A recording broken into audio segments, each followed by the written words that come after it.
Ricuh supporter pecah di Bekasi usai laga Persib versus Persija di Stadion Patriot Candrabaga, Kota Bekasi, Jawa Barat Minggu sore. Akibat kericuhan, 10 orang dilarikan ke rumah sakit akibat terluka. Polisi telah memetakan kerawanan dalam laga kali ini dengan mengerahkan 2.045 personil yang terbagi 3 ring pengamanan. Pertandingan ini disaksikan 27.000 orang di stadion untuk supporter Persija. Sementara supporter Persib Bandung dilarang menonton langsung karena faktor keamanan. Kericuhan yang terjadi telah diantisipasi polisi bersama penyelenggara. Sebelumnya, kepolisian, pelaksana pertandingan, dan perwakilan kedua supporter telah sepakat soal keamanan dalam laga. Rute-rute yang akan dilalui oleh para penonton maupun pemain, karena ini kerawanan cukup tinggi.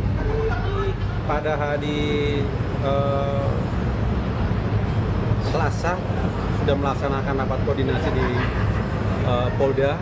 Itu dari semua unsur diundang, dan di situ juga diundang dari pihak panitia pelaksana, kemudian dari Persija, kemudian dari Jackmania, dan dari Viking sudah ada perwakilan.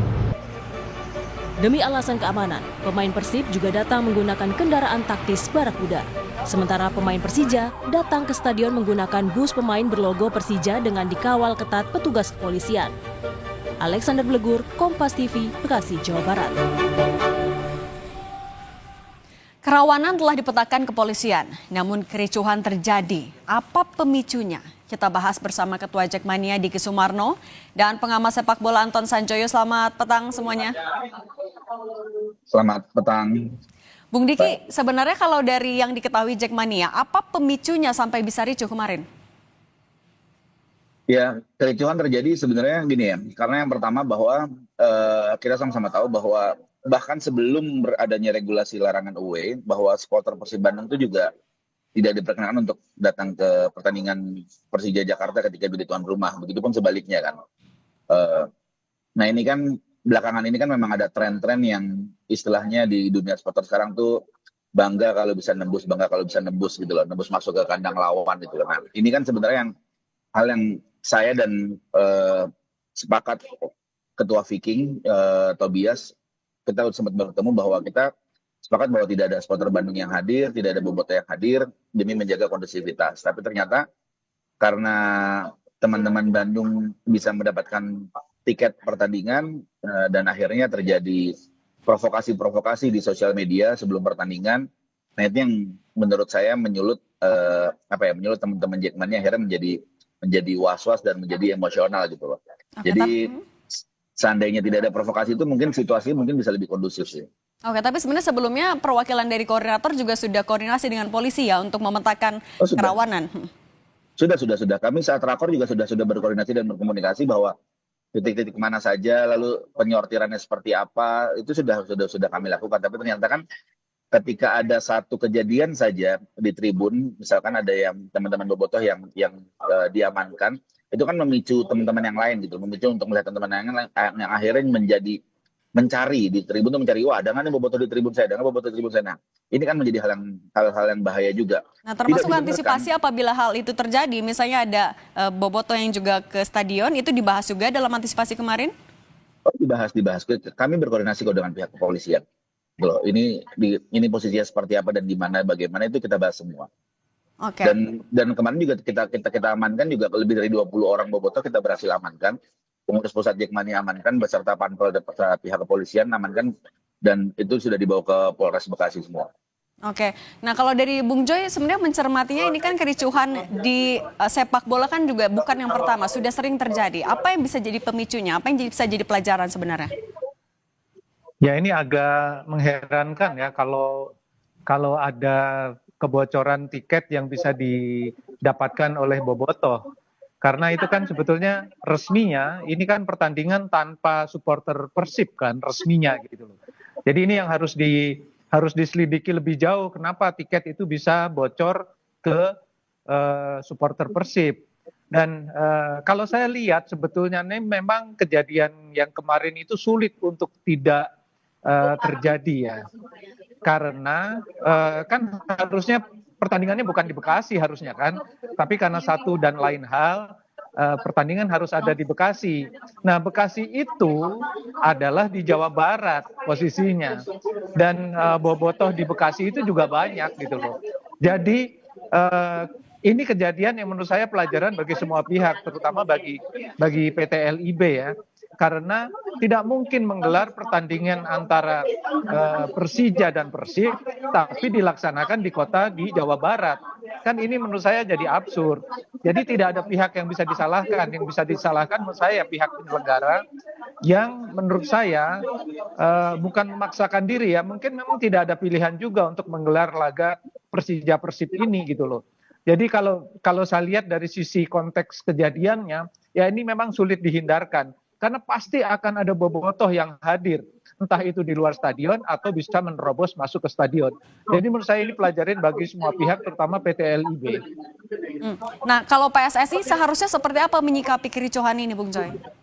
Kalau menurut saya harus diselidiki kenapa kalau betul ada supporter Persib bisa masuk, ini pelanggaran besar, pelanggaran berat. Ya, jadi pihak Panpel juga harus bertanggung jawab. Kenapa bisa bocor sampai ke pihak Persib? Karena ini bagi saya, yang saya termasuk di dalam tim Kanjuruhan misalnya, tidak ada supporter Persebaya pun di Stadion Arema bisa jadi rusuh. Apalagi kalau ada supporter pihak lawan. Karena aturannya jelas, pertandingan ini tanpa supporter Persib.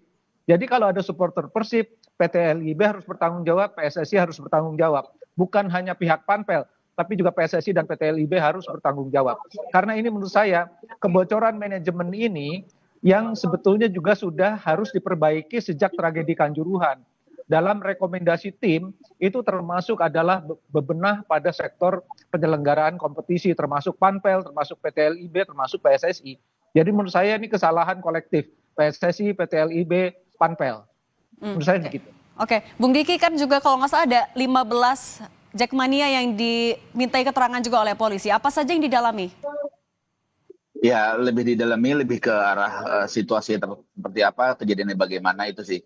Karena mereka juga yang gimana ya, mereka mungkin kayak korban juga kali, karena korban terprovokasi, mereka juga akhirnya juga ada yang salah sasaran juga, mereka mungkin ada yang dianggap provokatif juga gitu loh, dan ada beberapa hal lain. Nah, saat ini saya masih menunggu keterangan lebih lanjut dari pihak kepolisian seperti apa, tapi yang jelas kita juga akan melakukan bantuan jika memang bantuan itu diperlukan.